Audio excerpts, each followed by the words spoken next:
Recently I've been playing the original Yakuza, not its remake Kiwami, but the original version on PS2. I hadn't played it before, and honestly, I wasn't impressed. I've been a fan of this series for 3 years now, and I've played every single mainline entry if you count the remakes instead of their original games. Plus, Gaiden, Judgment, Lost Judgment, Kuroyo 1, Ishin, Fist of the North Star, Lost Paradise, Dead Souls. But something about that original Yakuza game just didn't click with me the way this series in its entirety did. It's difficult to adjust to its slower paced combat, but most of all the story felt weird. Beloved characters like Nishiki, Yumi, and Kazuma felt disposable without the additional development they got in Yakuza 0 and Kiwami, and Kiryu just didn't feel like he'd settled into the Kiryu I love quite yet. I started to wonder if I would have even liked this game if I had played it when it first came out, and I wasn't a baby back then. But as I continued to play, something changed for me, and I began to appreciate this game much more. I started to see why Yakuza became Yakuza, and it's all thanks to the most important character to this franchise, the one that truly made this series what it is today. It's not Kiryu, it's not Majima, it's not Nishiki, it's not even Gary Buster Holmes. The most important character to Yakuza is Haruka Sawamura. This might sound crazy. Obviously, Kiryu, the main character who we've been following for 20 years, has more significance to the franchise, right? I mean, Haruka wasn't even Yakuza 0, that's the game that got most Western fans into the franchise. Yeah, Kiryu obviously has had more significance to the franchise. When you think of the franchise, you think of Kiryu, the Dragon of Dojima with the Heart of Gold, but the reason we love Kiryu wouldn't even be in this series if it weren't for Haruka, the heart of the first title. Anyone can make a gritty Yakuza crime drama. The second you put a little girl in there, that's when the story has to get a little more complicated. To be clear, this is not a story analysis of the first Yakuza game. It's more of a character analysis, but that's only really because analyzing character plotlines and arcs are incidentally related to the main topic of analysis. What makes us love Yakuza? How does one small addition make us love it? Well, let's talk about it. And before I do start this video, I'm trying to get to 500 subscribers by the end of the year so that I can be eligible for monetization. So if you could subscribe, I'd appreciate it. Our beloved best golden boy Kiryu is motivated by one thing in particular throughout the whole series: protecting those he loves. Time and time again, he will fight to preserve what he loves and keep the lives of people safe. The latest game, where he's a protagonist, involves him faking his death to protect the safety of Haruka, and essentially his own children. When I was first introduced to Yakuza, what really stood out to me was Kiryu's heart of gold in this intense criminal world. He's a helper. I mean, me and many other people first assumed this series was Japanese GTA. Learning who Kiryu is changed that, and it got us to look at the series in a deeper way. His kind heart yet stern demeanor set the tone of early Yakuza, and Kiryu is easily the most well-known and recognizable thing about Yakuza as a whole. Of course, we know all this now, but in 2005 it was different. Think about the perspective of audiences around the world when Yakuza/Ryuga Gotoku was first being released. It's a crime drama set in a Japanese red light district, with a hard M rating. They wouldn't know Kiryu as a nice person. I mean, this game was a tough sell for Sega too, and it very well could have never happened. The first scene of Yakuza appears to be a murder committed by the protagonist, you. Later on though, we learn what truly happened. His brother killed his Yakuza boss to defend a woman, and Kiryu took the fall. An intense act of self-sacrifice that lands him in jail for 10 years. However, this is where we run into a problem with the first Yakuza. Kiryu's loved ones weren't really that important. Don't get me wrong.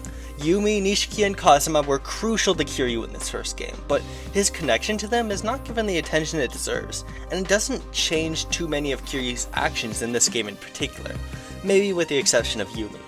Look at Nishiki, Kiryu's sworn brother who he was raised up with, but the game mostly asks us to assume they love each other.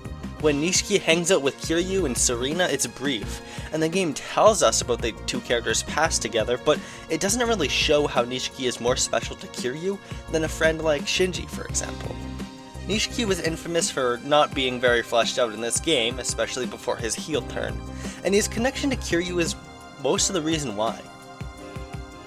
When Kiryu gets out of jail, Nishiki's turn to the dark side is sudden, and since we don't see it until later, it gives off an impression Nishiki was always this way. Similarly, Kiryu only speaks a few words to Yumi as well in this early part of the story, who is supposed to be portrayed as his main love interest.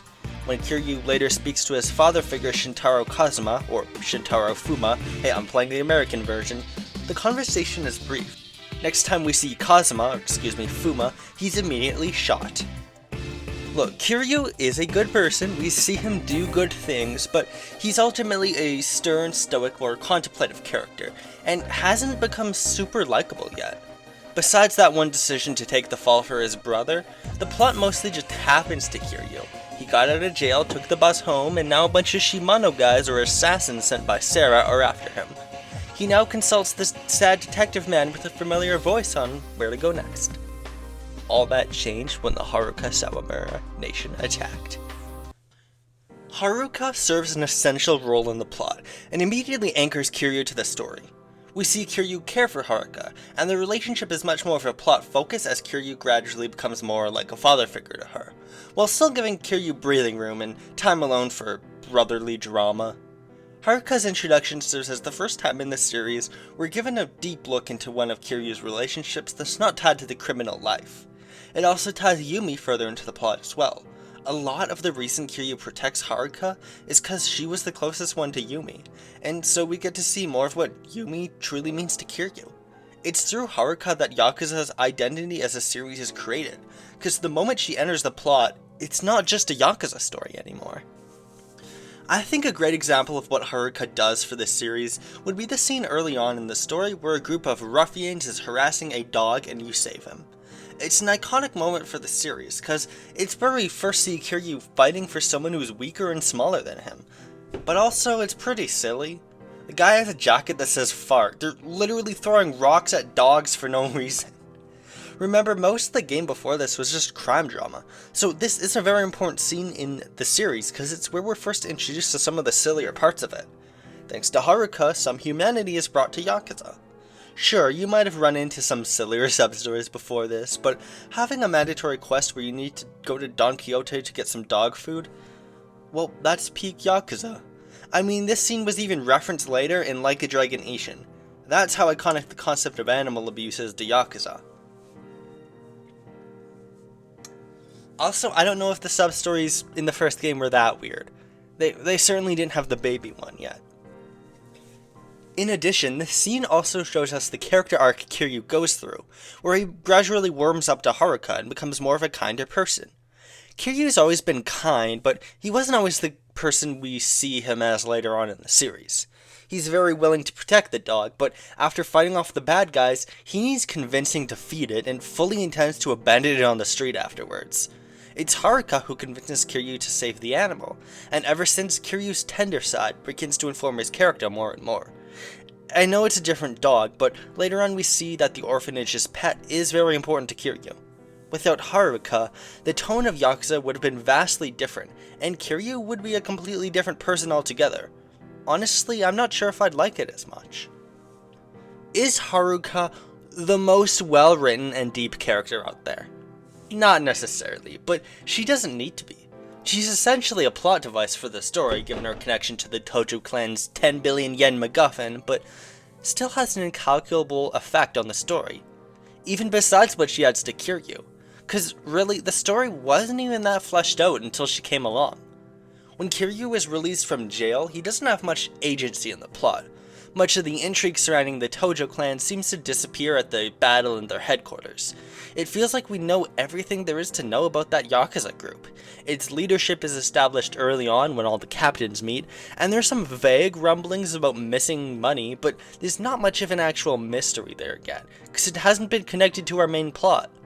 Soon enough, Dojima and Sarah are dead, Kazuma is seemingly dead, and that only leaves Shimano and Nishiki as characters to pay attention to. Shimano is taken out by us real quick, and then Nishiki is the only big mystery we have. The actual Yakuza clan feels disposable and incidental to the plot. I mean, the chairman just died. How are they even gonna function now? There's also this Goro Majima guy, of course. He would have had a very important part to play later on in the franchise, but at this point we have no idea he's even gonna be important. He was completely absent from the plot after the 90s, until his boss fight. We now know that characters like Kazuma, Majima, Dojima, Shimano, and Sera are more than just faces and names, but back then, what evidence was there for that? At that point, the Yakuza was only really bad guys you fight on the street. So that makes Haruka's role even more important. She changed this.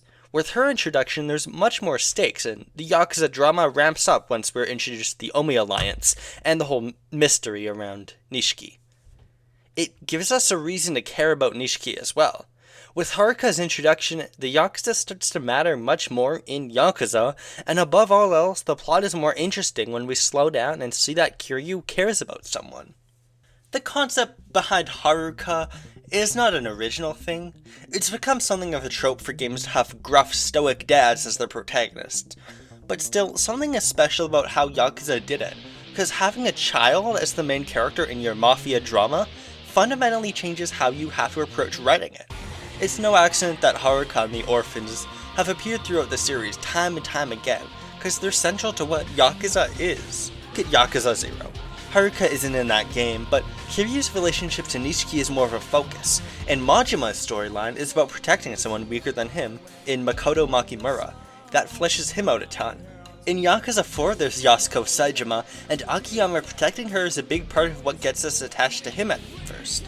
Even Like a Dragon Infinite Wealth has their Haruka figure with Lonnie. I'm not saying this is a thing Yakuza has to have, or that a game and character is bad for not having a Haruka, but the concept has been done in the series over and over again for a reason, and Haruka was a genius addition because of what she brought to this first game. Above all else, Haruka serves another purpose to the plot, giving Kiryu and by extension the player hope. By the end of the story of Yakuza, we understand Kiryu's relationships a bit better, and we know about his connections to the big three loved ones, Nishiki, Yumi, and Kazuma. Sure, they're still kind of underdeveloped. Yakuza loves to forget about characters for long periods of time, but more layers to their relationships were added. There's also something else Yakuza does in terms of those relationships, and that is kill everyone Kiryu loves. This game's ending is a tangled web of rooftop twists and gun pointings, and after the explosion on the tower has cleared up, Kiryu is left without many connections. Kazuma, Yumi, Nishiki, dead. Even Shinji and Reina are dead. The only really developed connections Kiryu has by the end are with Date and Haruka. But now that Kiryu was left with the role of protecting Haruka, his last tether to Yumi, he has to have hope that life can get better. Thanks to Haruka, Kiryu can't focus on what he lost, and this game ends on a hopeful note. If it weren't for her, Yakuza's ending would have been much, much different, and the character growth Kiryu would go on to have just wouldn't have happened in the same way. It took me a hot minute to adjust to Yakuza, open bracket 2005, close bracket. I mean, those camera angles, pretty rough. But after some hours had passed, I realized what was special about it. By the time the credits were rolling and that Christmassy music was playing, I realized what created the dragon. Yakuza is not a crime drama. It is a crime drama with a little girl in it. Thank you so much for watching, and I'll see you later.